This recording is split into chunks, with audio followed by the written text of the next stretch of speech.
इस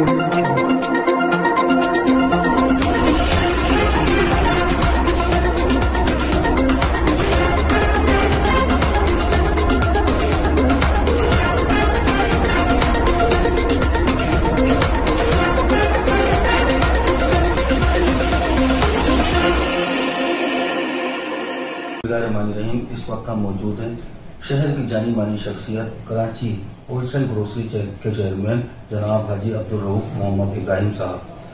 जैसा कि आप जानते हैं कि ये शोला बयानी में अपना एक मिसाल रखते हैं और दीगर आप चैनल्स पर इनकी गुफ्तगू सुनते हैं। आज हम एक ख़ास मसले के लिए इनके पास हाजिर हुए हैं। जैसा कि आपके इल्म में है कि इस वक्त ताजिर जो है इंतहाई परेशान है, मार्केट्स में चलान और दीगर मामला चल रहे थे, जिस पर आज इन्होंने एक आला सतही मीटिंग में इजलास की चेयर्स किया है और चेयर करने के बाद जो तासुरात ये वहाँ से लेकर आए, आइए हम आपको सुनाते हैं। देखिए, आज कमिश्नर साहब से मुलाकात हुई जिसमें तमाम डीसीज ने शिरकत की और लायामल यही किया गया कि देखें पैनिक सिचुएशन ना लाएं, चाहे कोई भी अनारशी मार्केट है उसमें पैनिक सिचुएशन ना लाएं, चालान ना करें और इस तरह सील भी ना करें। अगर कोई जखीरा कर रहा है चीनी का तो उस पर हम आपके साथ हैं, उन जखायर को जब्त किया जाए। जहां तक होलसेल में होता है ना तो वहां 100 टन भी चीनी होती है, 50 भी होती है, लेकिन शटर ओपन होता है, उसको हम खुफिया नहीं कहते कि वो जखीरा कर रहा है, इसलिए उसको आप छोड़ें। 10 कट्टे जाएंगे, 50 कट्टे जाएंगे, वो तो जाते हैं, रिटेल में जाना जाएगा, जाहिर सी बात है, और कहां से उड़ के तो आने से रहा। इसी तरह हमने निजाम चलाना है। अगर पैनिक सिचुएशन लानी है तो फिर इसका हल कोई नहीं है। अब बोले रेट फिक्स करें, नहीं, रेट फिक्स करने का जो मामला है, चीनी की फ्लक्चुएशन इतनी है, कभी 5 रुपए ऊपर, कभी 5 रुपए नीचे, इसका फिक्स कौन करे रेट। उन्होंने कहा है कि 2 दिन के अंदर हम इसका फैसला करेंगे इंशाल्लाह। और मैंने कहा चावल का, दालों का अभी आप नहीं कर सकते, दालें इंपोर्टेड आइटम है और जाहिर सी बात है 80% इम्पोर्ट है।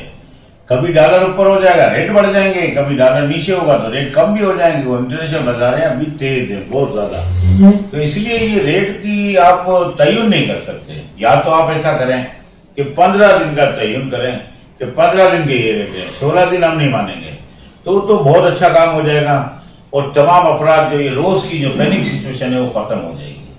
तो यकीन दिलाया गया है कि कोई किस्म की पैनिक कराची शहर में तो बिल्कुल नहीं होती। सर, जिस तरह अभी हम देख रहे हैं कि रोज बरोज महंगाई में होश रवा इजाफा हो रहा है, पेट्रोल की कीमतों में इजाफा हो रहा है, इसी तरह जो जरूरत अशिया है, हमारी अजनास है, मेडिसिन है, इसमें इजाफा हो रहा है। आप एक ज़ीरक सियासतदानों की तरह गुफ्तगू करते हैं और मैंने देखा है कि आपका अंदाज माशाल्लाह से बहुत बेहतर है और आप खास करके बिजनेस कम्युनिटी में एक अपना मुकाम रखते हैं। सर, आप वो क्या लाए अमल हुक्मरान को पेश करना चाहेंगे जिससे इस चीज में बैलेंस और स्टेबिलिटी लाई जा सके, जिससे कि ये हमारा जो गरीब तबका है वो 2 वक्त की रोटी से महरूम ना हो। देखिए, पहली बात तो मैं ये कहूंगा, ये अशरफिया कौन है, जो हमारे एलीट क्लास कौन है। पहला सवाल कि जो हम पेट्रोल जो करोड़ों लीटर हमारा सिर्फ इनकी मराहतों में चला जाता है, इनकी हवाई टिकट में चला जाता है, सफर करते हैं फ्री, जहां जाते हैं पेट्रोल फ्री, बिजली फ्री, गाड़ियां 3500 सीसी।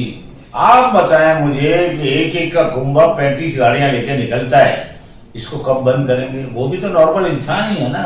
उन गाड़ियों को बंद किया जाए, इनको सिर्फ टोयोटा करोला 1500 सीसी या 1600 सीसी दी जाए और एक गाड़ी तक महदूद किया जाए और इनका पेट्रोल का भी कोटा खत्म कर दिया जाए, अपनी जेब से खर्च करें और इसी तरह अमल दरामद होगा। बिजली का बिल भी इनको पता चलेगा जब वो बैठे हैं और ओपन में एसी चल रहे हैं।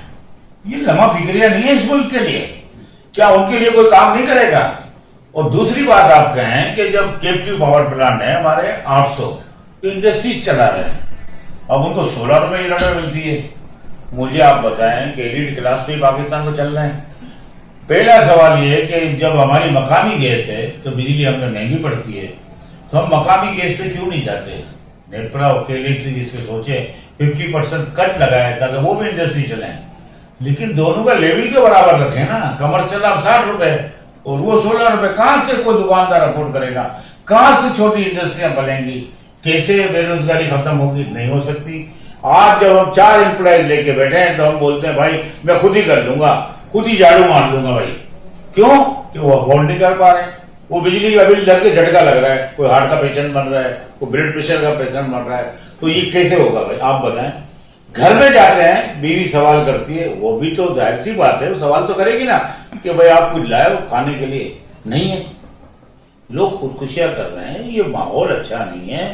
और जाहिर सी बात है हड़ताल के भी हम मुतमिल नहीं है कि हमारे हालात ऐसे नहीं है कि जब रोजाना की उजरत वाला जब बेरोजगार हो जाता है तो उससे पूछे ना कि वो लाखों आदमी कहाँ जाते हैं। कराची शहर है इतना बड़ा, 3.5 करोड़ की आबादी है, तो उसके हम खिलाफ हूं मैं हड़तालों के। और मैं ये भी कहूंगा सिर्फ एहतजाज रखें, पूरा मन एहतजाज कर लें साइड से लेके और अपनी आवाज को बुलंद करें, कोई बात नहीं है इसमें। हड़ताल इन चीजों का नहीं होनी चाहिए, मुतमिल ही नहीं है। अब ये सब सोचना पड़ेगा। चीफ ऑफ आर्मी स्टाफ जनाब आसिफ मुनीर साहब जो अभी स्टेप उठा रहे हैं, आप डॉलर को देख लें कितना नीचे लेके आ रहे हैं। ये सोना वोना वो सब बजट बंद हो गया ना, फॉरवर्ड सौदे बंद हो गए, सट्टे बंद हो गए। और जहां तक ये था स्मगलिंग का, हमारी चीनी स्मगल हो रही थी, अल्हम्दुलिल्लाह इतना क्रैकडाउन हेवी हुआ है कि इंशाल्लाह सब चीजें आहिस्ता आहिस्ता सेटल डाउन होंगी। 75 साल बिगाड़ या अभी 16 महीने का बिगाड़ जो पिछली गवर्नमेंट ने किया वो इतनी जल्दी तो नहीं सुधरेगा ना भाई। IMF के हम मातहत हैं, बहुत चीजें हमें समझौता करना पड़ रहा है। $16 पर आदमी पे लगते हैं, अभी कर्ज है $16। अब अंदाजा लगा लें 30 करोड़ की आबादी है, हम कर्जदार हैं, बच्चा बच्चा कर्जदार है।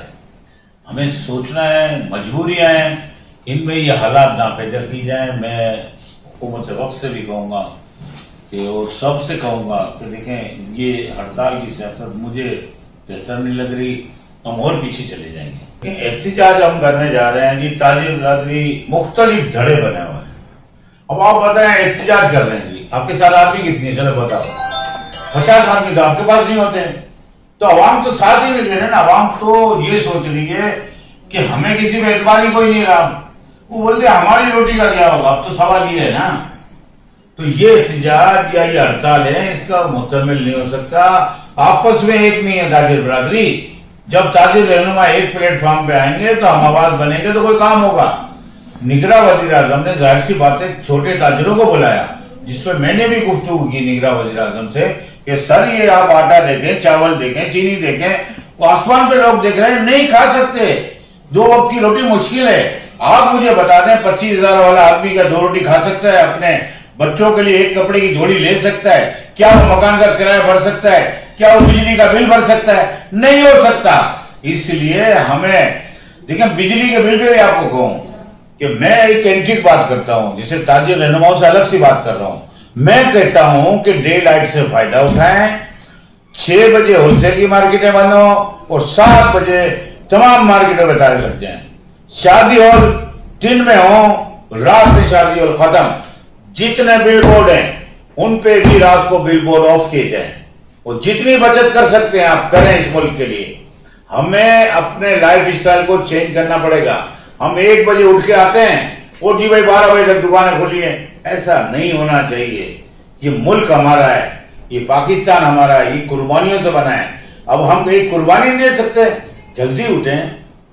आकाए दो जहां हजरत मोहम्मद मुस्तफा सल्लल्लाहु अलैहि वसल्लम की अहादीस है, जल्दी उठें और जल्दी शाम को घर लौटें, गुरूब आफ्ताब में आप घर लौटें। यहाँ क्या है, यहाँ रात को 4 बजे तक तो हम ये नेट देख रहे हैं। मैं खुद हूं, मैं 4 बजे तक नेट देख रहा हूं। चलो मेरे को अल्लाह ने दिया, मैं सोच लिया, बाकी क्या कर रहे हैं लोग? दुकानदार हजरात भी परेशान है। ये बिजली के बिल किस पे पड़ेगा आप बताओ? अगर हम इतने एसी खोल के ये सब चीजें करके, तो नुकसान तो आवाम का ही हो रहा है ना।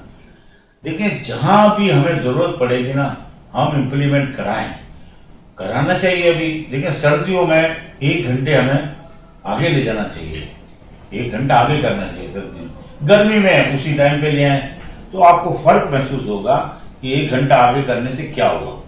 और मैं ये अभी आज बात कर रहा हूं कि चैम्बर ऑफ कॉमर्स के इलेक्शन में मैं खड़ा था और आज ये फैसला आया है कि जी भाई ये 2 साल के लिए हो गया, जो 1 साल का था टेन्योर उसको 2 साल कर दिया गया। देखिए, ये हेल्दी साइन होता है। मैं इलेक्शन में गया जिसमें एक ग्रुप, चैलेंजर ग्रुप ने बिल्कुल ही हाथ उठा लिए और उनकी हिमायत कर दी। देखिए, जब इलेक्शन लड़ना है तो फिर लड़ना है। अब देखो, हार जीत तो होती रहती है, लेकिन ये फैसला आने से भी हमें ये महसूस होता है कि कुछ जीत जैसे ही थे हम, कि मैं अकेला था और रोज की लाखों रुपए की दावतें हो रही थी, और जाहिर सी बात है इतना, यानी एक आदमी क्या इतना मशहूर हो गया कि आप लोगों ने ज्यादा कर दिया। मेरा ख्याल है मैं इतना मशहूर तो नहीं था, और ना मेरी कोई हैसियत है। मैं अतना सा आदमी हूँ और हैंड टू माउथ चलता हूँ, गरीबों के साथ रहता हूँ और एसएमएस की आवाज बनता हूँ। पिछले साल से ही इलेक्शन होगा इंशाल्लाह और ऑन रहेगा इंशाल्लाह, पिछले साल इंशाल्लाह। सर, मैं इस बारे में ये कहूँगा, जितना हमें इस चीज़ का इल्म है, मुख्तलिफ एसोसिएशन ने कराची के जो ये चैम्बर ऑफ कॉमर्स के इलेक्शन हो रहे थे उसमें आपकी हिमायत का ऐलान किया था। और मैं आपका जाते जाते एक शेर से आपको मुखातिब करूंगा कि मैं अकेला ही चला जानिब मंजिल, लोग मिलते गए, कारवां बनता गया। तो आपकी मिसाल भी कुछ ऐसी थी कि आपने सिर्फ एक इनिशिएटिव लिया, कदम बढ़ाया और लोग आपके साथ मिलते रहे और कारवां बनता रहा। और मुझे उम्मीद थी कि अगर ये इलेक्शन होते तो 43 कामयाब हो जाता। आप देख रहे थे city traders media news Karachi.